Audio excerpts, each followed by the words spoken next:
Hi everyone, how you doing? It's been a while since you've heard from me, I bet.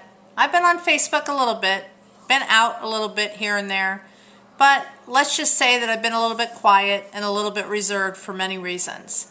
Back in September, after about 8 months of having symptoms that I just really didn't know what was going on, I was just not feeling well. I had a lot of spinny dizzies, as somebody gave me the nickname to call. I was not feeling well. I was having digestive issues and just a lot of blurriness, a lot of dizziness, and a lot of balance. I even went to a complimentary chiropractor visit with Dr. Roach. And after that visit, believe it or not, he, as a chiropractor, flagged he wanted me to see a neurologist. Well, I asked him why. And he said, "I think you have symptoms of MS." I was like, okay. I looked at him. And a couple weeks before that, I was doing a little bit of research on my family tree. My mom had passed away at 49 years old of gastritis. I was thinking maybe that was what was wrong. I was having fear of ovarian cancer. And let's just say this workhorse at 47 years old, something just wasn't right. I told myself, wait a minute. I found out from one of my aunts that 2 of my cousins, one in a wheelchair, and one of my aunts had MS. Okay, I was still on the research. But I told myself one night, if I did not feel better, the next day I was going to go into the hospital or the emergency room. Well, that morning I went ahead and I went to Amazing Women's event with Angela, and needless to say, I had a prayer. I had a prayer to give me courage to walk into Florida Hospital. And when I walked into Florida Hospital ER, they basically, without any health insurance, treated me like I was a little angel and a little bird that, number one, was just as special as everybody else. I was treated nicely, and I was treated like I was a human being.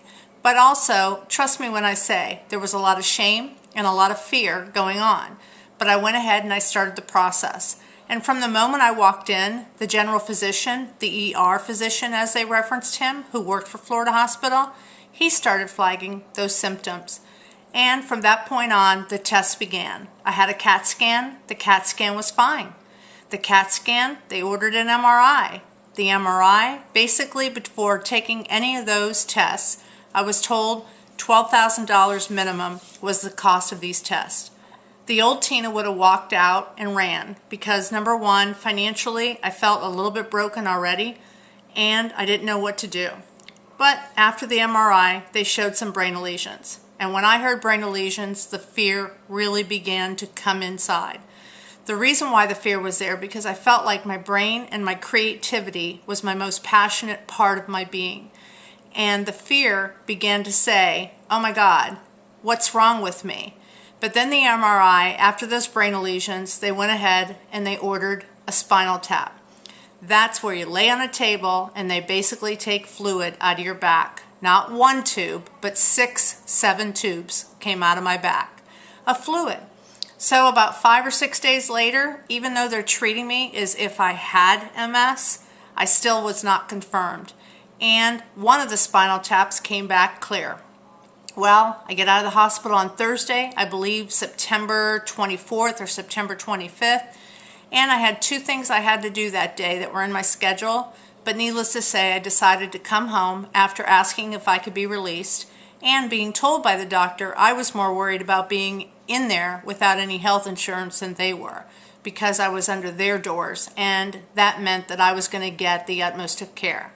But on that Monday, I went to Brevard County to visit who I consider one of my true sisters, Tony, and it was confirmed I had MS. Yes. Tina has MS, and some people say I shouldn't tell everybody and I shouldn't make it clear and I shouldn't be open about what is going on.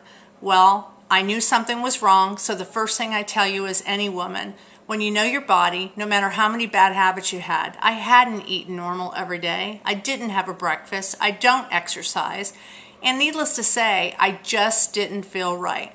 Don't be afraid. Don't be afraid to say, I know my body, there's something wrong. I had been to a clinic, I had been to a doctor, and they did blood tests, everything was fine.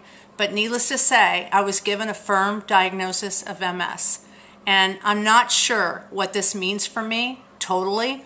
I've been reading, I've been digesting, and I've been simulating. And I will tell you this, it's almost like the Kevin Bacon 6 degrees of everybody knows somebody, or basically they have somebody that they know in their family or their friends network that has MS. And just today I was told of another friend, not really a good friend, but yet a friend in my network that knew a friend that has MS. So I want you to know that it's not just me and it's not why me, but I was chosen for a reason. I'm not sure what that reason is, but let's just say it's just another step on this journey. That number one, they say that he takes you when you're broken sometimes, and I was a little bit broken financially for the first time in my adult life and my teen life. I was on my own very young, but the fear was already there financially, but the health and wellness became a priority to give me the courage that I had to deal with. And now I'm on a journey, which is just another part of my journey. And again, it's not why me. I was chosen, I think, because I'm supposed to share this journey with some of my people. I look forward to hearing from you. And if you have any questions or any fears that you basically want help with, this is Tina coming from you from what we consider Orlando, Florida, but really Apopka, Florida. And thanks for your support, and thanks for you giving me the courage to continue to get up every morning and deal with this one step at a time, one roadblock at a time for the next phase of my journey. Talk to you soon.